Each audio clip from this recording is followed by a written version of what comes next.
A few more people are still joining, so bear with us as people are joining the lobby. Probably about 90 seconds get started and dive into talking about 5G technology for events and how RYTHMz falls into that and can offer solutions to our MSP partners that can be brand new revenue opportunities and connectivity solutions for their end customers and users. So we got some really cool things planned today. It's gonna be nice and brief, not too long-winded, I hope, as we go through a little bit of kind of how events are changing and how that can relate to revenue opportunities for our MSP partners. And obviously, we'll talk about a little technology because who doesn't want to nerd out on cool brand new technology that's coming? So appreciate you taking time out of your mornings and joining us.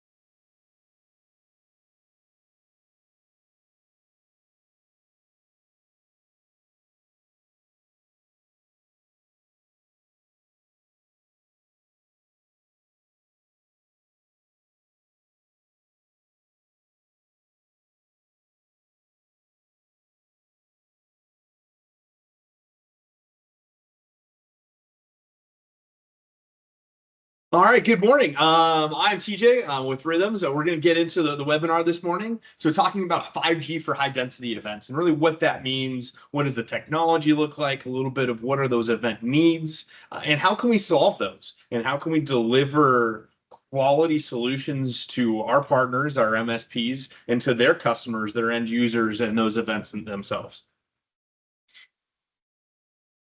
So getting into it, we'll go through a little bit of kind of, RYTHMz at a very high level myself and some of my background, dive into exactly what does a RYTHM solution look like for events? What is the problems we're trying to solve? What are those particular use cases? And really understanding those a little bit better, and then diving into the technology itself. How does the technology work? Why is it work? And I get into more why does it work versus how does it work? How does that correlate into revenue opportunities for our MSPs? How can we avoid some of those contract negotiations and pitfalls that I can already tell you are going to come up? We'll have a live Q&A and kind of some closing and next steps from there. So jumping right into it, a little bit about myself. I'm TJ Van Werf, I'm the Director of Operations here with RYTHMz. That is a picture of me within Weird Al. I needed a little bit of clout coming into this, that I've done a few events and done some pretty cool stuff there. So that kind of highlights two things. One is the fact that I'm a pretty big nerd because I do have a Scout Trooper costume and a member of the 501st Legion, and I got to perform on stage with Weird Al. But also I've done a ton of events. So I've got over 15 years of event management experience, and it's something that really for me grew completely as a side gig. It's something that I just found out I really liked running events and conferences and trade shows and things like that. So I really did a lot with that and really grew a practice around that. That culminated into me being on the management team for Phoenix Fan Fusion and Phoenix Comic Con and helping grow that event to when I started in 2011 from about 32,000 people in attendance to 2018, we had over 250,000 in attendance to that over the 5 days of the event. Range and dealing with every single problem that could potentially come up under the sun. One of the things that I realized I love about event management is you can put months and months and months of planning into it, but once that event kicks off, an issue might arise and you have a 30-minute window to find a solve for that problem. Because within that 30 minutes, one of two things is going to happen. Either A, you're going to find that solution and you'll move on to the next problem, or B, it's behind you. It's one of those things that, if you didn't have the right lighting in the right room, or the kind of projector goes out, or it's empty, you can't get registered, or any of those things, you have a really short actionable window to get those solutions in place. And that was something that always really appealed to me because of the fact that when you do a lot of, especially large scale project management, you can work on something for years and never really see the rubber meet the road. So that's one thing that I just always loved about events, is that it's a lot more you get to directly see what your impact is and what you're dealing with and the results of that. So it's a lot of fun and something that I've just really enjoyed throughout a lot of my career. And Ended up with me, I actually owned an event and an event series with a former business partner where we ran events in Napa Valley every year, Maui, Scottsdale, Washington, D.C., and kind of traveled the country putting on different conferences in a community. So definitely just something that I've always had a passion for. And it's been a lot of fun as we've been building out RYTHMz to see the correlations between our technology solution and events. So when we talk to events, what are they asking for? What are the kinds of things that not only events today need in order to stay relevant and stay at the cutting edge of being good events, but also what's the back end for that? How do you execute on that? And one thing we've seen a massive change in is since COVID, events aren't the same. If you were attending conferences 2017, 2018, even the beginnings of or most of 2019, since then, since events came back in 2021, 2022, they're a little bit different. They're not that same kind of cookie cutter feel. And we've even seen within the event industry kind of a shrinking, a retraction from this exponential growth year over the year, more conventions, more trade shows, more Comic-Cons, to now they've really kind of shrunk back to a more manageable size. But what do they need to be successful? First and foremost is credentialing, on-site registration. How do you get your attendees into your event safely in a constructed or orderly manner, and in a manner that you can ensure that people didn't register aren't getting in? So we see all sorts of Apple and Apple and Android wallet tickets, QR code tickets, barcode tickets, just name registration, anything like that. All of those solutions require connectivity. So if you don't have connectivity at the edge of in the perimeter of your event, you're going to run into issues. On-site point of sale, event venues are changing.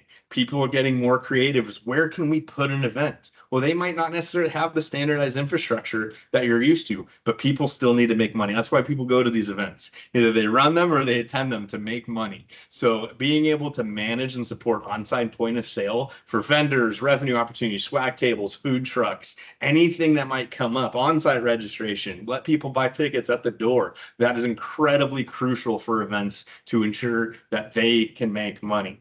And it relies on stable, reliable connectivity.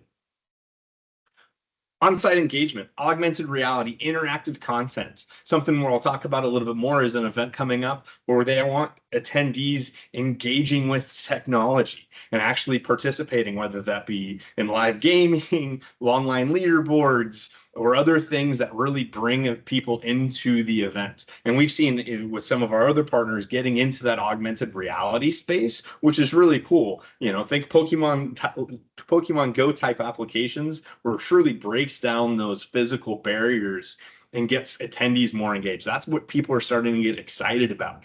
Needs connectivity. We always know operations, that internal and external communications, being able to get their own internal resources, running an event to where they need to go, but also that external communication. Let's say you've had a security incident or you need to change something about the event. You're moving registration from one place to another place. You need to be able to send out those communications on site, potentially in almost real time, in order to ensure that you have a good event. One of the biggest pivots we had to do in one event that I ran there was a massive security change that from one day to the next day of the event went from almost no security at the edge to full security screening, pat downs, metal detectors, everything, because of a situation that had come up. How do you communicate that? You have to have that connectivity on site in order to get that word out there. Live streaming and your on-site marketing is incredibly important these days. We don't see quite as many Facebook Lives as we used to, but we are seeing now LinkedIn Lives as well as on Instagram, obviously a ton more there. And how do we get people to build within their marketing teams to build that FOMO, that fear of missing out, especially for a multi-day event? If you're at day one or the day before, you need to get content out there early to get people excited to come to that event. And lastly, attendee and VIP Wi-Fi. Everybody at the end of the day wants to feel connected. They want to make sure that they still have access to the things that they're used to having access to, whether it be their own personal social media, their own email, or whatever it might be. Everybody wants to make sure that supercomputer that's in their pocket has access that they might be looking for and they might be needing. So it's a pretty varied needs. I mean, at the end, we can always say, well, it's a network need. But when we talk about those 6 different use cases, they're a lot different in the minutia of it. Registration is going to be outside, potentially on the perimeter. That's a different location.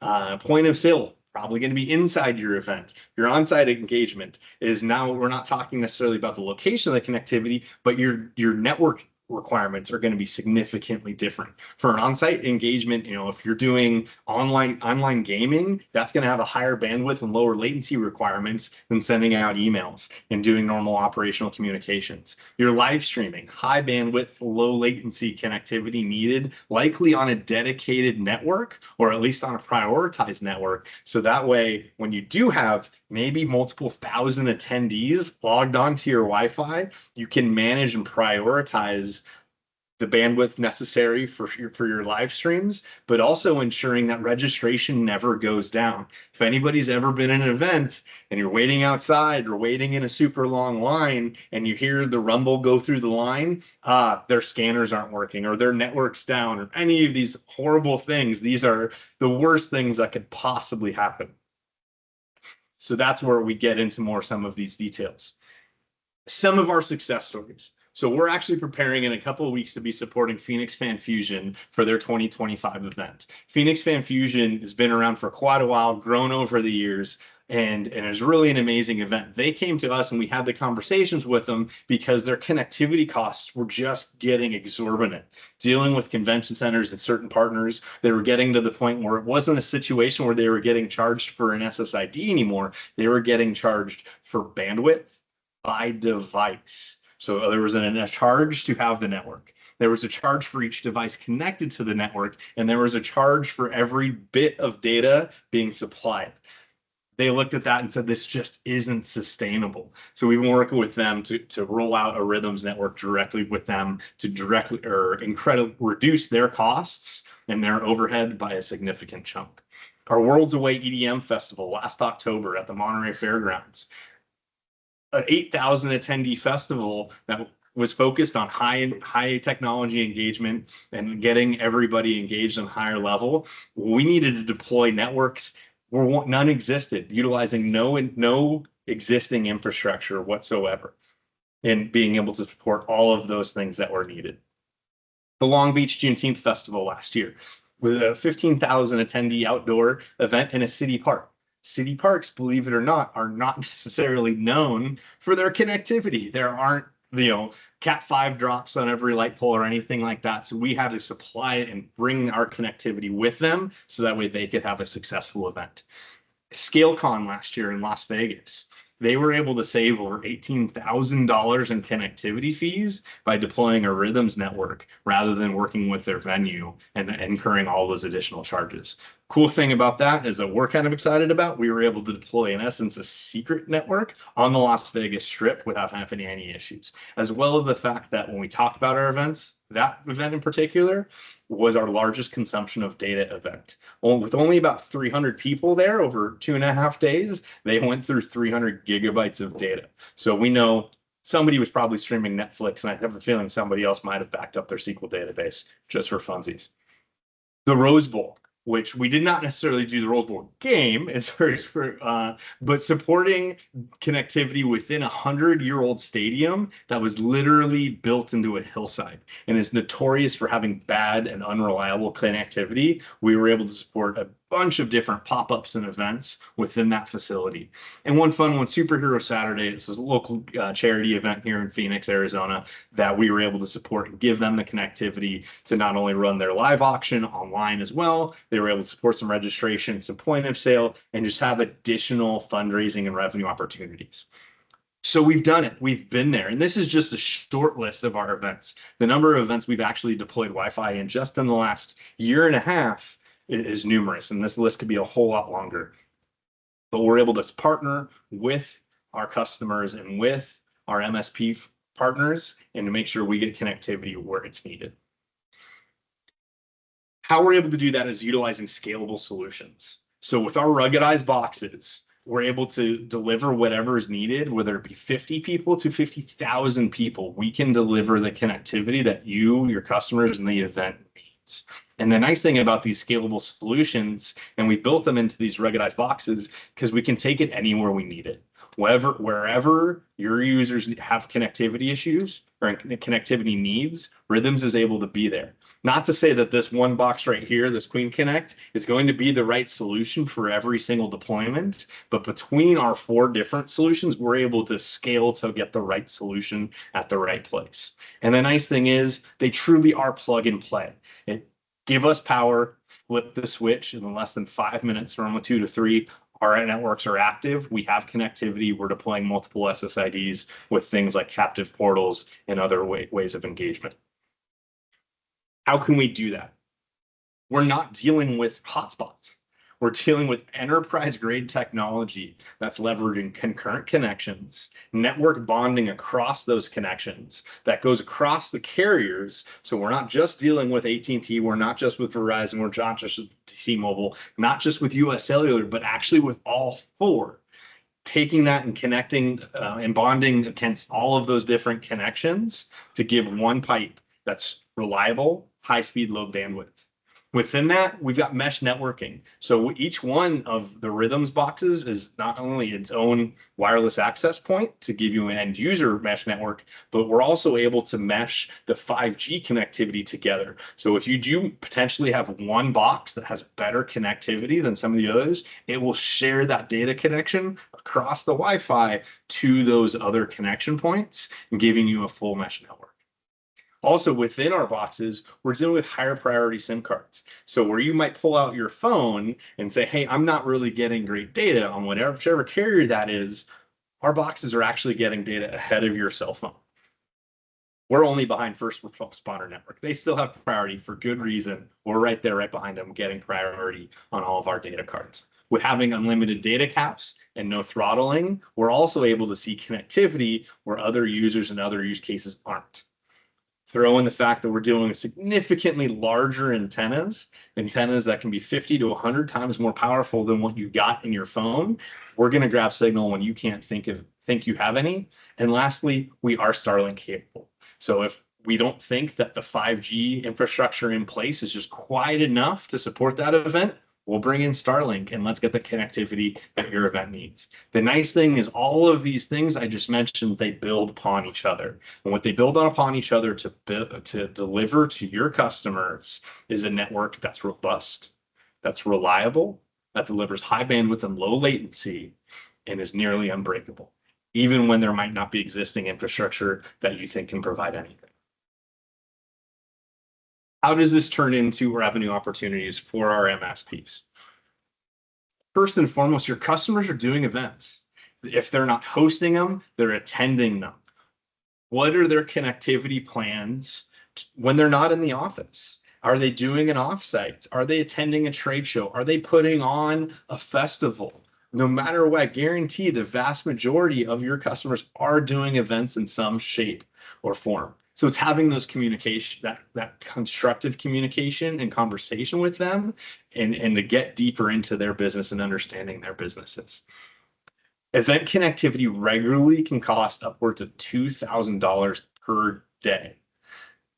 Using some of my experience when I ran my own event, going into some of the local hotels or venues that we were dealing with, just for them to deploy a dedicated and named SSID, the charge was $2,500 per day.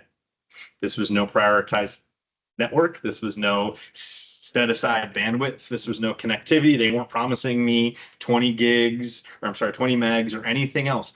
Literally for them to deploy the SSID was $2,500 a day. And I saw that number come up again and again. And since then, it's only gotten worse. It's only gotten more expensive. So when we talk about these large scale deployments, we can easily be talking upwards of $10,000 per day just in connectivity. And this is revenue that MSPs can come in and absolutely undercut and still be dealing with some very high profit margins. Because at the end of the day, I think anybody would love to raise their hand and say they could get paid a couple $1,000s just to deploy an SSID. It can literally be that simple and with that high of a profit margin for you. And it comes down to custom solutions. Every event is different. Every event that I listed that we've taken part of, it has been a little bit different. I'm not trying to be, and RYTHMz is not trying to be a cookie cutter solution. We're trying to be the right custom solution for the needs of the event and for our customers. And that's why we do have different pieces of hardware, and that's why they all work seamlessly together. We didn't build a cookie cutter, we built Legos. And with our few different sized Lego bricks, we're able to build just about whatever you or your customers might need, and it's going to work at the right price point. One thing, a lot of what I've been talking about has been a little bit of rainbows and unicorns, but there are some pitfalls to consider, especially when we talk about events, because event contracts are a little bit different. And the first thing we talk about there is that a lot of venues are going to put a clause in their contract stipulating an exclusivity for a particular technology provider. Normally, that's referring to their audio-visual needs. That they say, if you're going to book this conference room, this convention center, whatever it might be, you have to use our AV partner. Those are pretty tough to get out of sometimes. But if you have that conversation with your customer at time of booking, they can easily add you as their technology partner to an allowed vendor. The other side of that is the fact that since traditionally those contracts are tailored towards the AV side, it doesn't cover the network. So you can look at those and say, hey, yeah, you do need to use their in-house AV provider for your projectors, for your screens, and maybe for some other rentals. You don't have to use them for the network. And it's a lot different. Ever since in 2015, there was a massive lawsuit against smart cities, and it has now been deemed illegal for them to block connectivity. So no venue or other company can block and not allow connectivity for other partners and providers. So it's something to consider, something to bring up earlier rather than later, but it's absolutely options and something that honestly, RYTHMz, we can help you walk through and having those conversations with your customers. But in the end, we're literally dealing with internet in a box. And that's what gets me excited about our RYTHMz solutions, is we're able to deploy enterprise-grade connectivity without that ISP infrastructure. Wherever you need connectivity, we can be there and support that. And connectivity needs are only growing every single day. By utilizing bonded traffic connections over multiple signals, multiple independent connections, multiple carriers, we're able to deliver the bandwidth when it's needed. What's really cool is here on my slide, I talk about a bandwidth increase of up to 240%. We're actually working on a potential new bonding solution that might get us significantly higher than that. We're potentially talking about gig level speeds solely on 5G. So more to come on that. And with us having hot VPN failover, we're dealing with reliable connectivity. So even if there is an issue, even if one cell tower from one carrier gets overloaded, or we see a drop in connectivity, by diversifying our connections, we're able to ensure a seamless connection for your end users and your guests. And the nice thing with these ruggedized cases, you can set them where you need them. If there's, even some harsh environments, we're dealing with some rain, moisture in the mornings, things like that. I've seen these on sides of racetracks. I've seen them on the grass in the park. Literally whatever you might need, RYTHMz is able to be there and be the right solution. So thank you everybody for taking the time this morning. It was a pleasure talking about something that I'm incredibly passionate about, both on the RYTHMz side as well as events. Here's some contact information here. If you do have any questions, feel free to reach out to me. That 877 number will go to our sales team. There's my personal phone number. Obviously, you can feel free to email me, tj.vanderwerf@rythmz.com, or we do have a contact us form on the site, rythmz.com. I think at this point, Alexi, I'm going to look at you. I think we can open it up to Q&A and see if anybody has any questions. Yeah, just still have you can either drop something in the chat, or you can turn your mic on now and ask verbally. Looks like I don't see anything in the chat question-wise yet.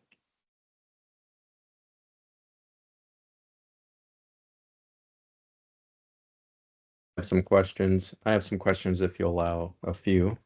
Absolutely. Shoot.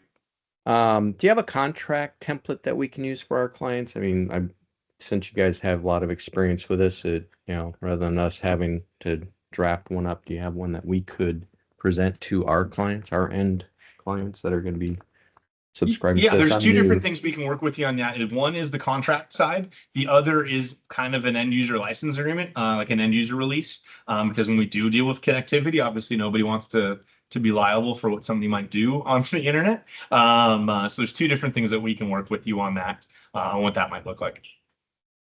Okay. And do you have, I've gotten some materials from you guys, as far as like marketing material. Do you have anything that's actually client facing? Because a lot of it looks like it's MSP facing. We actually have some new guides coming out later this week. So we can definitely share that with you. And I can make sure that becomes part of the follow-up communication from attending this webinar. Okay, awesome. And you mentioned that RYTHMz is Starlink capable. How does it work with Starlink? I mean, they don't have a SIM card, I would take it. So what do you have to do to make it Starlink connection?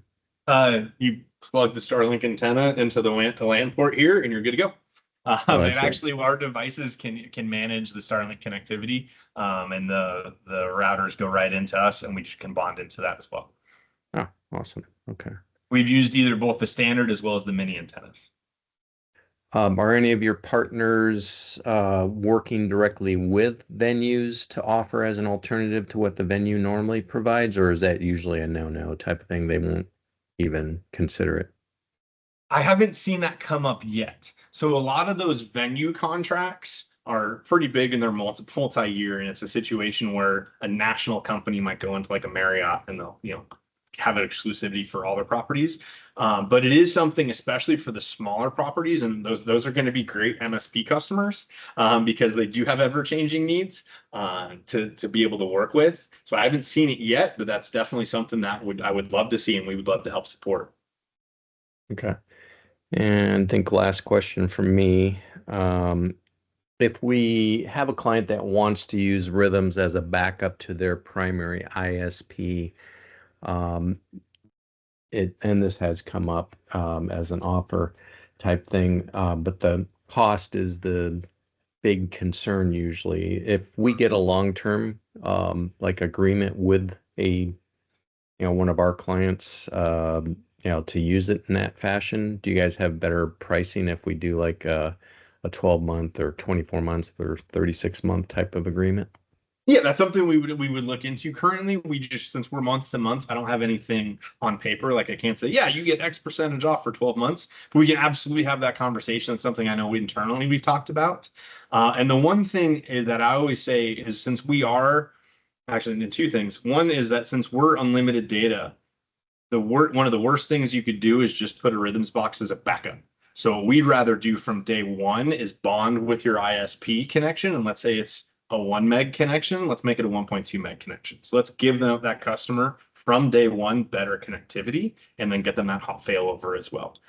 Second option, if they just wanted solely a backup solution, we do have what we call RYTHMz on demand. So in essence, the box is present, it's kind of in standby mode. And when it kicks on and has connectivity, then there's a small activation fee, and then it's charged per day for data usage. So that is something that, if that initial price tag is a little concerning, that we can look into, especially if you've got a customer that's for the most part stable, but have issues, and if they have a high value outage. So, if they lose $10,000 a day for an outage, that's something, as far as that RYTHMz on demand, might be another thing to look into. So yeah, talking to our sales team, Leonard DiMichele, Sebastian and Mitch, will get all that information to you as well, and see what solution works best for you and your customers.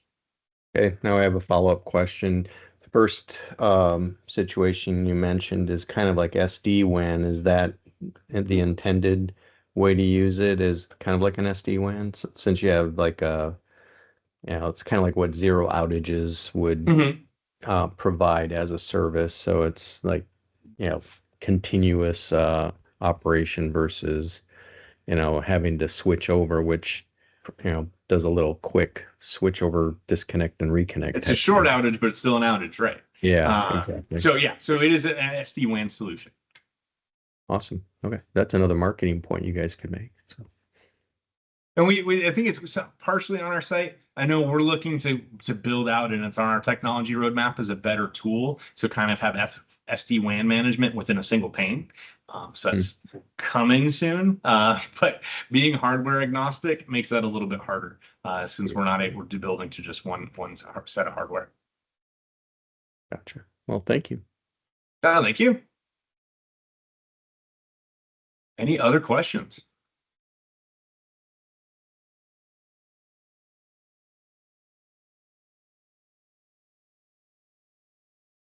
All right. Well, we were kind of at that 30-minute mark. I want to thank everybody for taking the time out of your morning and listening in. Hopefully you got something valuable from this. If you have any questions, like I said before, and here's all the contact information up on the screen, feel free to reach out to me personally. Phone number, email, find me on LinkedIn. Whatever we can do, we want to be the right partner. And if I don't have the answers, I will find the people on our team that do. So thank you very much. Thank you, TJ.